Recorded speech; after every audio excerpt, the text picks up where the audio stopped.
दोस्तों आज मैं आपको बताऊंगा एक ऐसे मैजिकल ग्रेन के बारे में जिसको अगर आप इस्तेमाल करना शुरू कर देते हैं तो उसकी वजह से आप अपनी बॉडी के अंदर बढ़े हुए यूरिक एसिड को ख़त्म कर सकते हैं। इसके अलावा अगर आपको जोड़ों में दर्द की शिकायत रहती है, गठिया की प्रॉब्लम है, अर्थराइटिस की प्रॉब्लम है, या अगर आपका वज़न ज़्यादा है उसे आप कम करना चाहते हैं तो इसके लिए भी आप इस ग्रेन को, इस अनाज को इस्तेमाल कर सकते हैं। बल्कि इसके अलावा भी बहुत सारे ऐसे हेल्थ बेनिफिट्स हैं जो कि इस अनाज को इस्तेमाल करने से आपको मिलेंगे। तो चलिए बिना किसी देरी के इस इंटरेस्टिंग वीडियो को शुरू करते हैं और जानते हैं कि ये कौन सा है ऐसा अनाज जिसको आपको इस्तेमाल करना है और किस तरह से इसको इस्तेमाल करना है। हाय एवरीवन, मैं हूँ डॉक्टर सलीम और आप देख रहे हैं आपका अपना यूट्यूब चैनल हेल्दी हमेशा।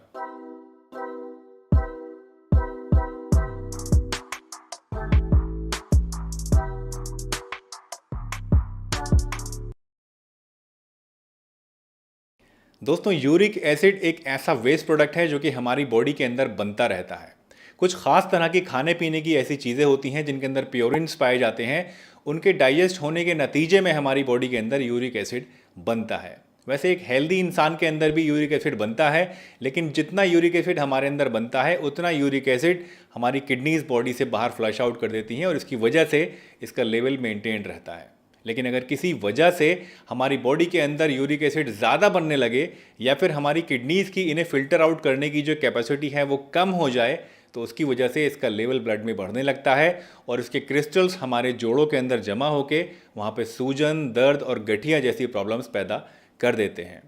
अब सवाल ये पैदा होता है कि अगर आपके अंदर यूरिक एसिड बढ़ने लगा है तो उसको आप कैसे पहचानेंगे। दोस्तों यूरिक एसिड अगर आपके अंदर बढ़ता है तो आपके जोड़ों के अंदर बहुत तेज़ दर्द आपको अचानक से होना शुरू हो जाएगा। इस दर्द के साथ साथ आपके जोड़ों के अंदर रेडनेस भी हो सकती है, स्वेलिंग भी हो सकती है, आपको चलने फिरने में प्रॉब्लम भी हो सकती है और इसके साथ साथ आपको हर समय थकान भी रह सकती है। इसके अलावा अगर आपको बार बार किडनी स्टोन्स होते हैं तो ये भी एक लक्षण है जो कि आपके अंदर बढ़े हुए यूरिक एसिड लेवल की तरफ इशारा करता है। तो अगर इस तरह के लक्षण आपको दिखाई देते हैं तो आपको सबसे पहले अपना ब्लड टेस्ट कराना चाहिए और देखना चाहिए कि आपकी बॉडी के अंदर यूरिक एसिड तो नहीं बढ़ गया है। अगर आपका यूरिक एसिड बढ़ा हुआ है तो उसको कम करने के लिए सबसे पहले आपको कुछ लाइफस्टाइल मॉडिफिकेशंस करने होंगे और अपनी डाइट पर कंट्रोल करना होगा। लाइफस्टाइल मॉडिफिकेशन में सबसे पहली चीज़ आती है स्मोकिंग। अगर आप स्मोकिंग करते हैं तो आपको स्मोकिंग बिल्कुल बंद कर देनी चाहिए। इसके अलावा अगर आप अल्कोहल लेते हैं तो आपको अल्कोहल भी बिल्कुल नहीं लेना चाहिए। खाने पीने की अगर मैं बात करूं तो खाने पीने में आपको ऐसी चीज़ें नहीं लेनी है जिनके अंदर प्योरिन्स ज़्यादा होते हैं, क्योंकि प्योरिन्स के डाइजेशन से ही आपके अंदर यूरिक एसिड बनता है।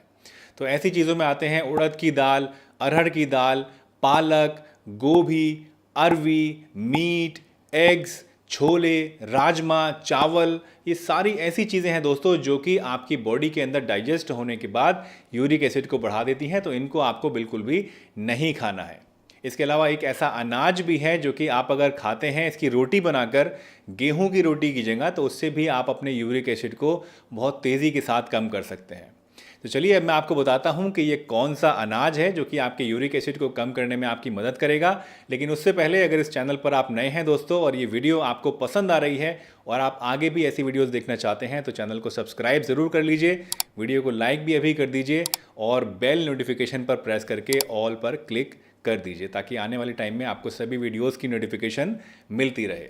तो चलिए अब मैं आपको बताता हूँ कि ये कौन सा अनाज है। तो दोस्तों ये अनाज, ये ग्रेन है ज्वार और बाजरा।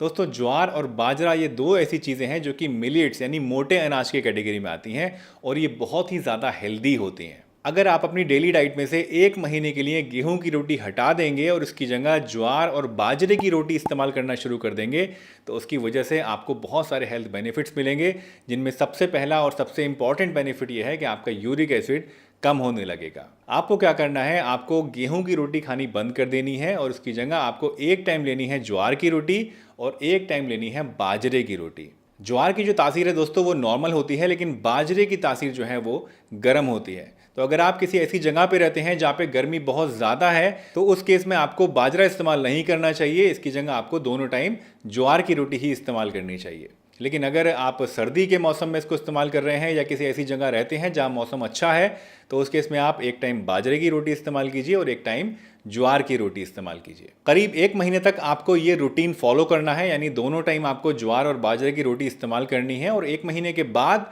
आप इसको एक टाइम कर सकते हैं, यानी एक टाइम आप गेहूं की ही रोटी जैसे अभी लेते हैं वो लेना शुरू कर दीजिए और एक टाइम आप ज्वार की या बाजरे की रोटी लेना इस्तेमाल करना शुरू कर दीजिए। ज्वार और बाजरे के अंदर मैग्नीशियम, कैल्शियम, फॉस्फोरस और आयरन काफ़ी ज़्यादा होता है और इसके साथ साथ बी विटामिन भी काफ़ी ज़्यादा होते हैं,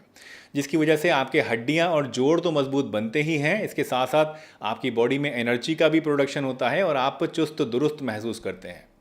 बहुत सारा प्रोटीन और बहुत सारा सॉल्युबल फाइबर भी इन दोनों ही चीज़ों के अंदर पाया जाता है, जिसकी वजह से ये आपकी डाइजेशन को भी इम्प्रूव करता है, आपके अंदर शुगर के एब्जॉर्प्शन को कम करके डायबिटीज़ में भी आपको हेल्प करता है, वज़न घटाने में भी आपको मदद करता है और आपकी हार्ट हेल्थ को भी इम्प्रूव करता है, क्योंकि ये आपके कोलेस्ट्रॉल लेवल को भी काबू में रखता है।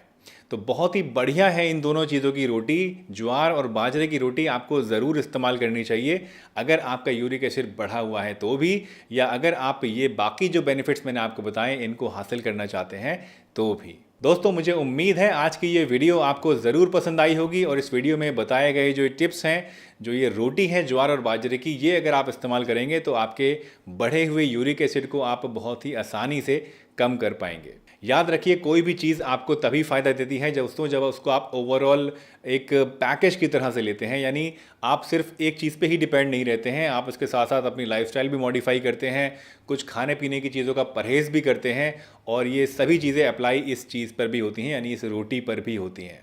इस रोटी को खाने के बाद अगर आप बाकी चीज़ों का परहेज़ नहीं करेंगे, एक्सरसाइज नहीं करेंगे, अपने खाने पीने में ध्यान नहीं रखेंगे, स्मोकिंग करते रहेंगे, अल्कोहल लेते रहेंगे, तो उससे आपको कोई ज़्यादा फ़ायदा नहीं होगा। इस रोटी के साथ आपको ये बेसिक प्रिकॉशंस भी लेनी है, अपने खाने पीने का परहेज़ भी रखना है, तभी सही मायनों में आप अपने यूरिक एसिड को कंट्रोल में कर पाएंगे। तो चलिए, इसी के साथ मैं डॉक्टर सलीम आपसे विदा लेता हूँ, इस वादे के साथ कि फिर मिलूंगा इसी चैनल पर एक नई बहुत ही बढ़िया सी वीडियो के साथ। तब तक के लिए अपना बहुत ध्यान रखिए, हंसते रहिए, मुस्कुराते रहिए, रोज़ कुछ ना कुछ नया सीखते रहिए ताकि आप रह सकें हेल्दी हमेशा।